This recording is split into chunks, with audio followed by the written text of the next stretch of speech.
dolphin and still succeed. And were you a dolphin? I think I was more of a dolphin than, but I mean, you can say I didn't succeed. Ultimately, although I was a dolphin and tried to do the right thing at Alpine, they thought they knew a little bit better, and well, look where they are now. So it's not a controlled experiment. But for sure, what I try to do was understand the Piranhas. And when you're in that Piranha Club and you understand exactly the incentive and what others are doing, you can then afford to be a dolphin, but you have to be a half step ahead of the Piranhas, and then you can. I want to talk about your time at Aston Martin and your time at Alpine, because, you know, we had a fleeting relationship when I hosted Formula One, and always thought you were like a stand-up guy, really friendly, really kind. It was always a place that you could go and spend some time.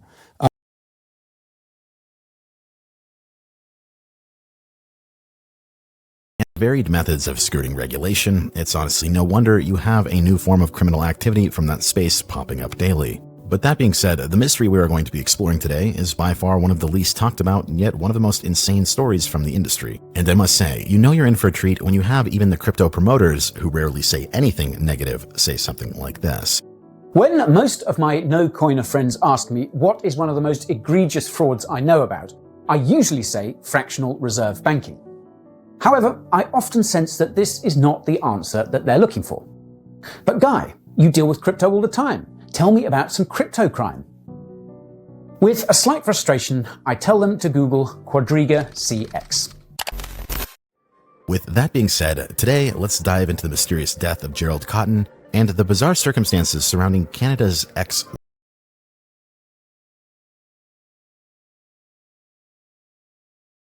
No, because it's easier when perfect. I ask direct. And I know Christy, so yeah. But I was like, it's nicer when there's. I told my team too. I was like, it's so much nicer when there's like a personal connection, For sure. and someone really feels comfortable rather than it's like a PR thing. No, it was yeah. so perfect. Like when I think back to it, I'm like, that was me just trusting the universe and not pushing for anything. And I knew it was going to kind of happen when it was supposed to, and it literally did. And it did, so yeah. You felt it too. Yeah, I did. That means a lot to me. Yeah, Right. and I hope that this is the start of spending more Me time too, together. Genuinely. me too. Yeah, I would off camera love that. too.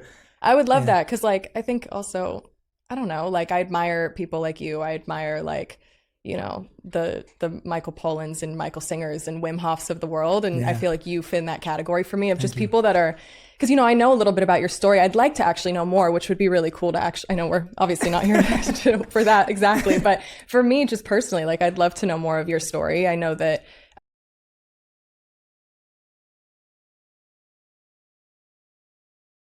to great success, 4 back-to-back titles with Sebastian Vettel between 2010 and 2013, and the same with Max Verstappen between 2021 and 2024. In all, 6 constructors, 8 drivers, 124 wins, 107 pole positions, and 287 podiums. Red Bull Managing Director Oliver Minchloff has thanked him, and this was the statement that was released this morning. With his tireless commitment, experience, expertise, and innovative thinking, Christian has been instrumental in establishing Red Bull Racing as one of the most successful and attractive teams in Formula One. Thank you for everything. You will forever remain an important part of our team history. In response to that, Christian Horner has said that the reason for his sacking, he has not been given any reason. That is all we've heard so far. I'm joined to discuss this seismic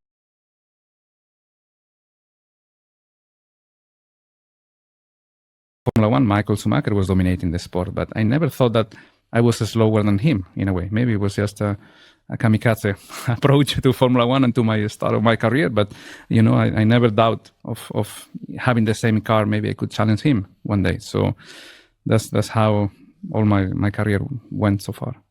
So there's an interesting observation here that you often look at who's the best in your field, whether it's a Michelin star chef, whether it's Michael Schumacher in Formula One. How does comparison work for you then?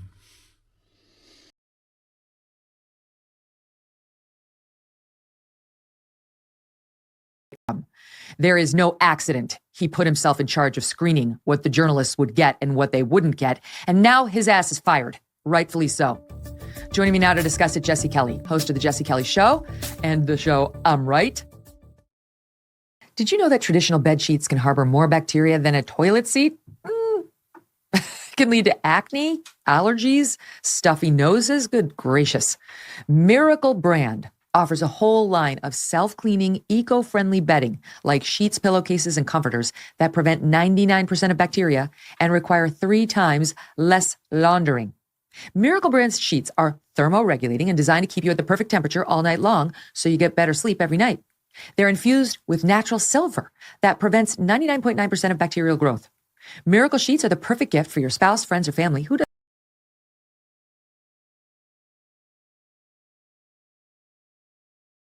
It's quite late in the UK, and obviously you should never complain, because I was thinking of the people that are watching from Australia would have been very early on their Monday morning. It was sort of 9 p.m. here. I think the beauty of that is, despite, the very early morning races we have, we can watch much more of the build-up, which is good, get a bit more feeling for what's going on. And then maybe I didn't watch so much of the post because it was quite late by the time that was all happening here.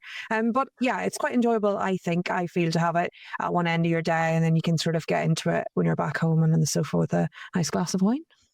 Yeah, or 2.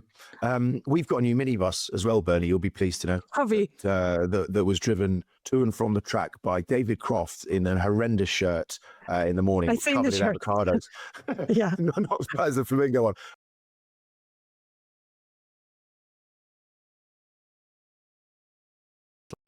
I know exactly what you're going to say. Brad Pitt rocking up as a at Silverstone Daytona as a driver. 60-year-old man on his Zimmer frame, plonking himself into the car on a test day at Silverstone against Joshua Pearce, who is supposedly this young hotshot potential with a bit of mistake in him, and on the first lap, going within 0.6 of a second, smashing the car to smithereens around the final corner, supposedly still hitting his target lap time. I think that just completely and utterly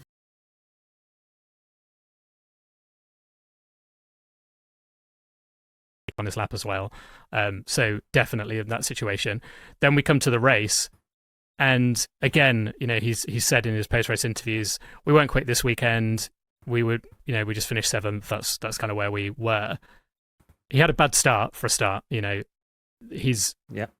messed up his start, and again we were kind of thinking, he was, and we're thinking like, how are you losing a place at the start? You're on the clean side as well. He should be making these moves. He was then completely asleep on the restart, which Leclerc got back past him. Yeah, and you look at these people ahead of him. You've got Antonelli's having who had a great race, but has had a pretty stinker of a season. Liam Lawson in a Racing Bulls and Carlos Sainz in a Williams. You should be passing these people, and then we get to the bit at the end.